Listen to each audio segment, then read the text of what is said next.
Knights Templar, the hidden pattern behind the order.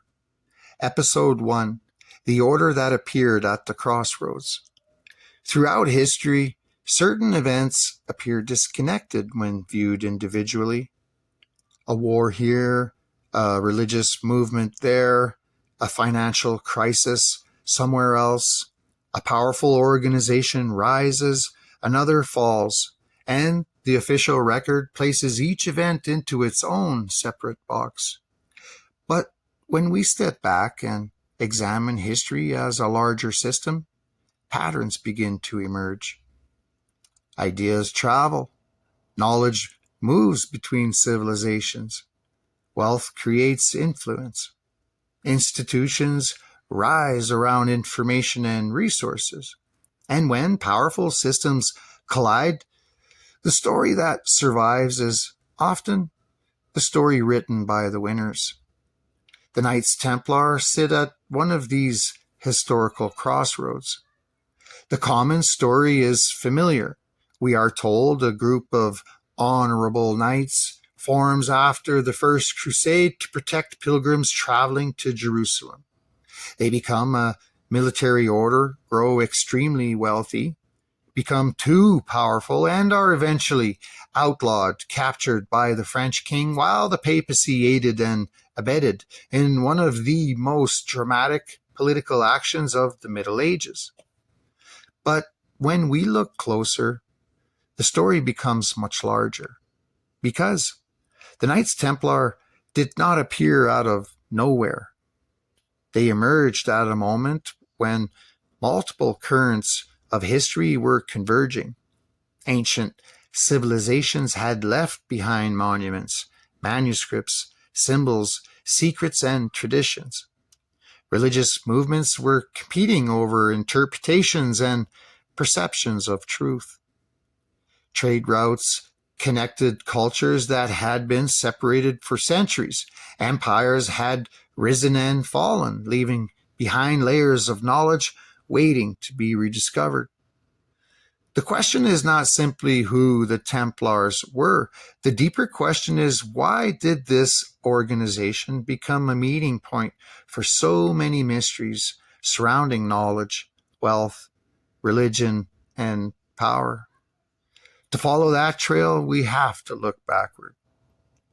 Long before the Templars wore the Red Cross, humanity had already developed complex systems for understanding the world.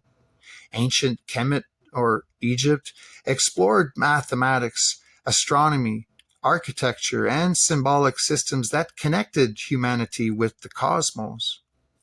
Greek philosophers searched for the underlying principles behind nature and existence. Persian traditions explored ideas of cosmic order, morality, and the struggle between opposing forces. Jewish traditions preserved generations of interpretation, debate, and mystical exploration. Rome absorbed, reorganized, and spread ideas across a vast empire. Then Rome changed. The old world did not disappear overnight. Knowledge rarely vanishes completely. It moves, it transforms, it gets absorbed into new cultures and new institutions. This is one of the first patterns we need to recognize. Civilizations change, but ideas survive. A symbol may change meaning. A story may be retold. A tradition may appear under a different name. The question becomes, how much of the ancient world survived into the medieval period, and who became the guardians of that knowledge? By the time of the Crusades, the Mediterranean world was not a simple division between one culture and another. It was a complex network of civilizations interacting through conflicts, trade, scholarship, and religions. The Byzantine Empire preserved many elements of the Greek and Roman world. Islamic civilizations became major centers of learning. translating and expanding earlier works in philosophy, mathematics, medicine, and astronomy. Jewish scholars contributed to intellectual traditions across the Mediterranean. Christian Europe was undergoing its own transformation as kingdoms expanded and religious authority became increasingly powerful. The First Crusade brought these worlds into direct contact. Officially, the Crusades were military campaigns connected to religion, territory, and access to the Holy Land. But history is rarely only about one motivation. Whenever civilizations collide, there is also an exchange of information. People do not only carry weapons, they carry ideas, they carry their stories, they carry knowledge, and the Knights Templar emerged directly in the middle of this collision. The legends say around the early 12th century, a small group of knights formed an organization dedicated to protecting pilgrims traveling to Jerusalem. Their beginning appears simple, but their rise was anything but ordinary. Within a relatively short time, the Templars transformed from a small religious brotherhood into an international organization with land, wealth, influence, connections throughout Europe and the Middle East. This transformation creates one of the first major questions in our investigation. How did a small group of knights become powerful enough to operate across kingdoms? The answer begins with organization. The Templars developed a structure unlike most groups of their time. They had a hierarchy, a network of locations, financial resources, and connections with powerful families. We are told nobles donated land and wealth. Kings supported them. The church recognized them, but power creates a pattern that repeats throughout history. When an organization becomes wealthy enough, independent enough, and connected enough, it becomes more than a tool of another power. It becomes a power itself. And independent power has always created tension. The Templars were unusual because they existed between worlds. They were religious but militarized. They served rulers but were not controlled by rulers. They operated across borders but belonged to no single kingdom. They accumulated wealth but answered to their own internal structure. This independence would eventually become one of the reasons they became vulnerable. But before their put down or destruction, another question emerges. What else did they encounter during their expansion? The Templars operated in regions filled with the remains of older civilizations. They lived near ancient sites, traveled through lands where previous cultures had left behind monuments, traditions, and interacted with societies that carried knowledge from earlier ages. This is where the mystery begins. Throughout history, certain groups have been associated with the preservation of knowledge. Sometimes this knowledge is scientific, sometimes philosophical, sometimes religious, and sometimes symbolic. The Hermetic traditions explored the relationship between humanity and the universe, suggesting that hidden patterns connected the individual, nature, and the cosmos. Gnostic traditions explored ideas of inner knowledge, psychology, and spiritual awakening. Ancient Egyptian symbolism examined transformation, creation, and the relationship between earthly and divine realms. Zoroastrian traditions explored themes of light, darkness, order, and cosmic struggle. Later mystical traditions would continue exploring similar themes through different languages and symbols. The question is not whether the Templars secretly belonged to every ancient tradition that came before them. The question is, were the Templars part of a much older human pattern? Groups that collected, preserved and transformed knowledge as civilizations changed? This question is what separates a simple historical account from an investigation. Because the mystery is not only about what the Templars did, it's about why humans repeatedly create organizations around knowledge, symbols, wealth, and influence. The same pattern appears throughout history. Knowledge creates influence. Influence creates power. Power creates conflict. And conflict determines which stories survive. The idea of the Templars as collectors of knowledge has fascinated researchers for generations, but this is also where we have to separate what is documented from what is interpreted. The historical record shows that the Templars traveled widely, managed properties across different regions, interacted with different cultures, and existed in a world where ancient ruins and older traditions were still present. The question that follows is whether they simply operated within that environment or whether they actively sought out and preserved pieces of the past. This is where the investigation becomes more complicated. Modern researchers have explored interpretations involving Templar traditions, ancient artifacts, sacred knowledge, and possible connections to older wisdom systems. Researchers have investigated alternative historical theories involving Templar symbols, inscriptions, and possible connections beyond the traditional medieval narrative. These ideas have created debate because they challenge the simple image of the Templars as only soldiers. The important question is not whether every theory can be proven. The important question is, why does the Templar story continue to attract connections to ancient knowledge, symbolism, and forgotten history? Part of the answer may be found in the nature of the medieval world itself. The modern separation between archaeology, religion, philosophy, and science did not exist in the same way. Powerful institutions often collected everything connected to understanding the world: manuscripts, maps, architectural knowledge, astronomical observations, religious writings, and accounts from distant cultures. A cathedral was not just a building.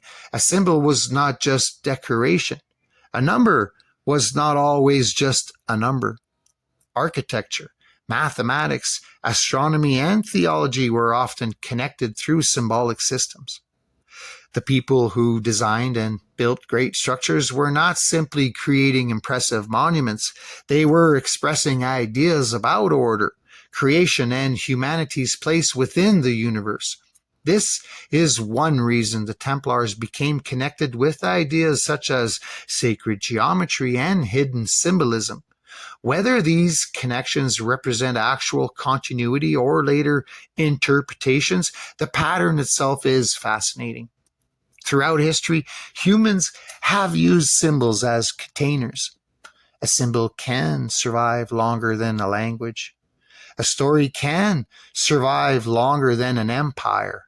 A tradition can survive even when the original meaning becomes forgotten.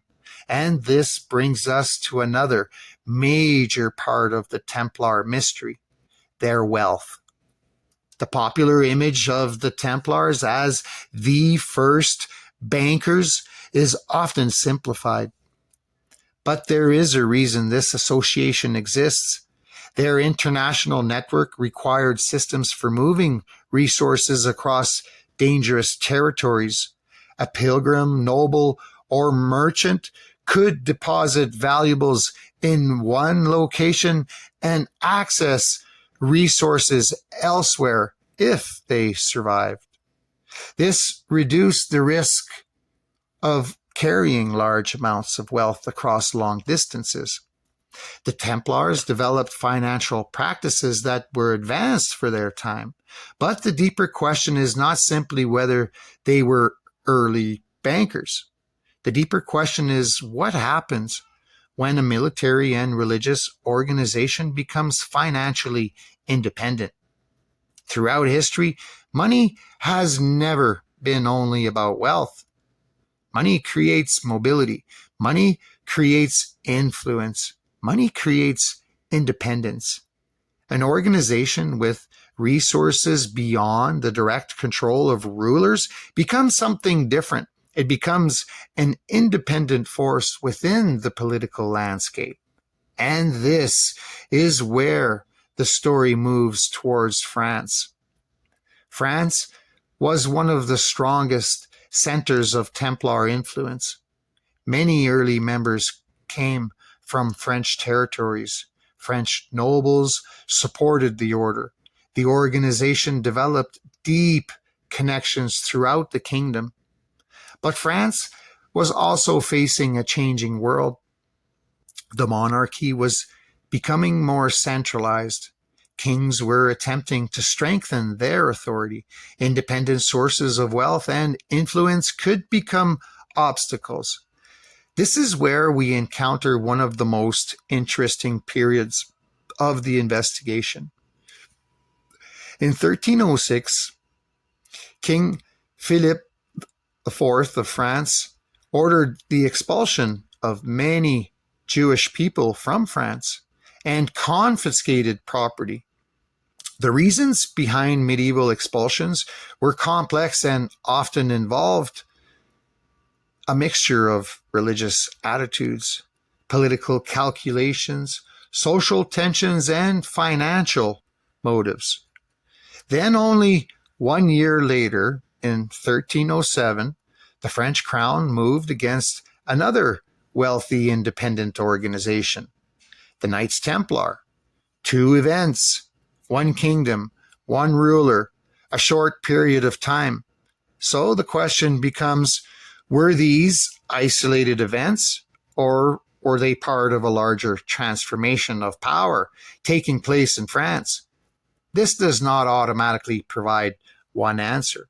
History is rarely that simple, but patterns are worth examining. When governments experience financial pressure, political instability, or struggles for authority, history shows repeated examples of rulers attempting to increase control over wealth, resources, and independent institutions. The Templars represented one of those institutions. They possessed land, they possessed wealth, they possessed international connections, they answered to a hierarchy beyond the French crown. And suddenly, they became the target of one of the most dramatic campaigns in medieval history. On October 13th, 1307, members of the Knights Templar across France were arrested. The accusations were shocking. They were accused of heresy, corruption, and practices that challenged the religious order of the time. The trials that followed became one of the most controversial events of the Middle Ages. The official explanation presents the destruction of the Templars as the result of investigations into serious religious accusations. But another interpretation asks different questions. Was the order truly guilty of the accusations? Were political motivations involved? Was there a connection to the Jewish they were protecting? Was their wealth a factor? Did the French crown see the Templars as a threat because they represented power outside royal control? Again, the goal is not to replace one unquestioned story with another. The goal is to investigate the competing possibilities. Because one of the most interesting patterns in history is what happens after a powerful organization disappears. The people may be gone. The buildings may change ownership. The documents may disappear. But symbols have a way of surviving. And the Templars became one of the greatest examples of this phenomenon. After their destruction, stories began to grow. Some claim they carried hidden knowledge. Some claim they preserved ancient traditions. Some claim their wealth and influence continued through later organizations and movements that continued to defy monarchies and religious organizations. Some saw only mythology created around a fallen order. But regardless of where someone stands, one fact remains. The Knights Templar became something larger than the historical organization itself. They became an idea connected to questions humanity has asked for thousands of years. Who controls knowledge? Who controls wealth? Who decides which history survives? And what happens when a group that operates between worlds disappears? The destruction of the Templars did not end the mystery. It created it. Because when we follow the trail forward, we find that their symbols, stories, and alleged connections continue appearing throughout history. The question is not whether every connection is real. The question is why the pattern keeps repeating. Why do certain symbols survive? Why do certain ideas return? Why do societies continue creating groups dedicated to preserving knowledge, protecting traditions, manipulating the people, and influencing the future? The Knights Templar may have been destroyed in the 14th century, but the questions surrounding them never disappeared. And that is where the investigation truly begins.